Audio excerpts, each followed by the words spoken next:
Good morning दोस्तों। स्वागत है आपका अपने यूट्यूब चैनल स्टडी मटेरियल पे। पॉलिटिकल साइंस पर हमारी पिछले 3-4 दिन से कंटिन्यू क्लास चल रही है, जिसमें कल हमारा टॉपिक था संविधान सभा। आज उसी टॉपिक को हम आगे कंटिन्यू करते हैं और देखते हैं महत्वपूर्ण जानकारी को। अगर आप हमारे इस क्लास की PDF नोट्स डाउनलोड करना चाहते हैं तो आप हमारे टेलीग्राम चैनल से जुड़ सकते हैं, जिसकी लिंक आपको डिस्क्रिप्शन बॉक्स में मिल जाएगी। तो चलिए आज की क्लास को हम शुरू करते हैं। हमने कल संविधान सभा के कार्यों की बात की थी, जिसमें संविधान सभा के 2 महत्वपूर्ण कार्य थे, जिसमें पहला था संविधान का निर्माण करना।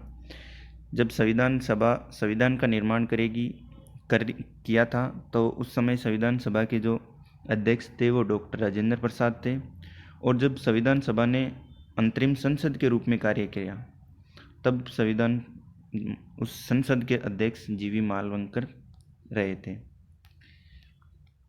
कई बार क्वेश्चन पूछा जाता है कि संविधान सभा ने अंतरिम संसद के रूप में कार्य करना कब से शुरू किया था, तो वो डेट थी 17 नवंबर 1947। 17 नवंबर से ही संविधान सभा ने अंतरिम संसद के रूप में कार्य करना शुरू किया था। संविधान सभा के जो सदस्य थे उन सभी सदस्यों का निर्वाचन नहीं हुआ था।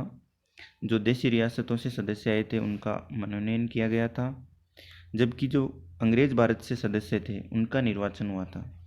और अंग्रेज भारत से निर्वाचन होने वाले सदस्यों का प्रत्यक्ष रूप से निर्वाचन नहीं हुआ था, उनका अप्रत्यक्ष रूप से निर्वाचन हुआ था। अर्थात जो ब्रिटिश भारत की जो जनता थी, उस जनता ने उन सदस्यों का प्रत्यक्ष रूप से चुनाव नहीं किया था। कई बार हमसे क्वेश्चन भी पूछा जाता है कि जो भारतीय संविधान है उसका शीर्षक क्या रखा गया है। प्रस्तावना में भारतीय संविधान के शीर्षक क्या रखा गया है, तो ये क्वेश्चन पूछा जाता है। और कई बार ऑप्शंस को देख के हम कंफ्यूज भी हो जाते हैं, जिसमें भारतीय संविधान, भारत के लिए संविधान, इंडियन कॉन्स्टिट्यूशन, भारत का संविधान। तो हम आपको बता देते हैं कि जो भारत का संविधान है ये शीर्षक रखा गया है भारतीय संविधान के लिए, और इसका उल्लेख हमें संविधान के अनुच्छेद 393 में देखने को मिलेगा, जिसमें साफ साफ लिखा गया है कि भारत के संविधान का शीर्षक भारत का संविधान है। अनुच्छेद 394 में इस बात का उल्लेख किया गया है कि भारत का संविधान है वो जो आंशिक रूप से लागू किया गया था वो 26 नवंबर को लागू किया था, और उसमें जो कुछ अनुच्छेद लागू किए गए थे उनका भी उल्लेख किया गया है। और यहाँ पे ये भी लिखा गया है कि जो बाकी बचा हुआ संविधान है उसको 26 जनवरी 1950 से वो लागू होगा। आगे हम बात करते हैं जो भारतीय संविधान में 58वां संविधान संशोधन हुआ था 1987 में।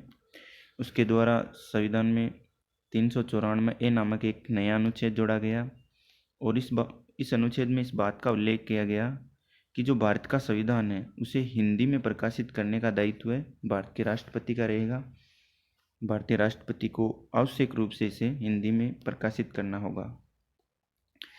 और जो भारत शासन अधिनियम 1935 था और भारतीय स्वतंत्रता अधिनियम 1947 था, इन दोनों को अनुच्छेद 395 के द्वारा समाप्त कर दिया गया।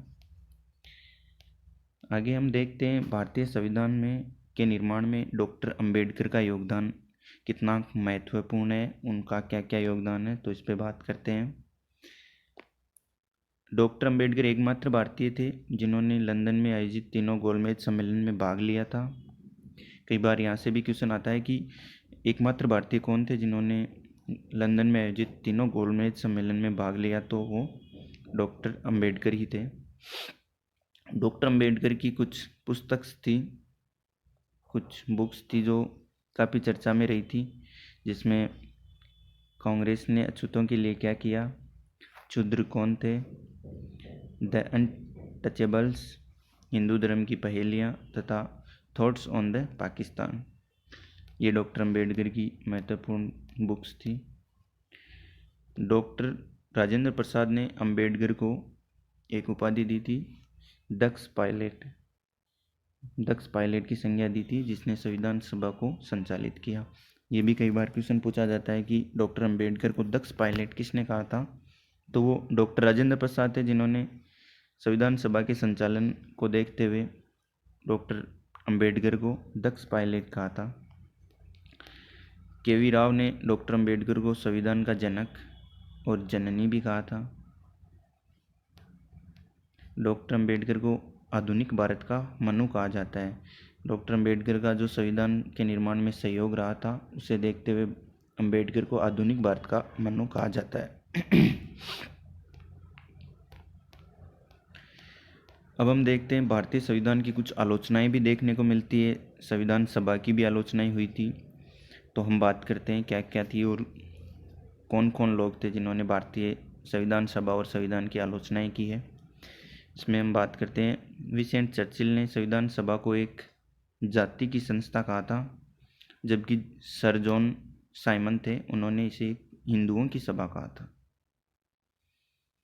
यहाँ से भी क्वेश्चन पूछा जाता है कि संविधान सभा को हिंदुओं की सभा कहने वाले कौन थे, तो वो सर जॉन साइमन थे।